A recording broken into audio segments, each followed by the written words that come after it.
Abbiamo chiesto al sindaco Rucco di fare una verifica di tutte le nomine da lui effettuate, sia in veste di sindaco di Vicenza, sia in veste di presidente della provincia di Vicenza. Non solo la sanità, ma tutti gli enti pubblici. Oggi la CUB vuole far luce sul conferimento degli incarichi ai manager delle società controllate non solo dalla regione, ma anche dalle province e dai comuni.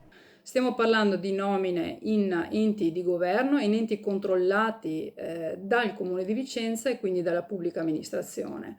La CUB, Confederazione Unitaria di Base, dopo l'esposto in cui chiede, se sia vero oppure no, che ci siano stati alcuni dirigenti e funzionari della sanità veneta che avrebbero percepito contemporaneamente la pensione e lo stipendio e se vi sia stata oppure no violazione della legge Madia, oggi chiede verifiche anche al Comune e alla provincia di Vicenza. Ma è una verifica che va fatta alla luce di tutto quello che sta emergendo in questi giorni sulle cariche dei direttori sanitari del Veneto. Ebbene, la legge Madia per noi parla chiaro, è stringente nei termini e va fatta una verifica proprio per evitare che ci siano impugnazioni anche di atti amministrativi e restituzione eventuale di stipendi non dovuti. E allora portiamo subito la questione al sindaco e presidente della provincia di Vicenza, Francesco Rucco.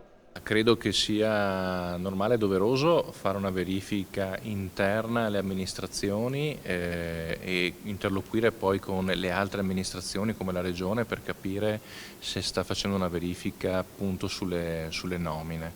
Non sarà un problema questo percorso, nel senso che lo faremo volentieri per capire se il decreto Madia viene rispettato o meno. In quel caso ovviamente intervenire. Ecco, questa forma di chiarezza la chiederemo anche nei prossimi giorni in Regione Veneto, enunciando anche nello specifico eventuali nomine difformi o a nostro giudizio illegittime che emergeranno da alcune indagini che stiamo facendo a livello di sindacato.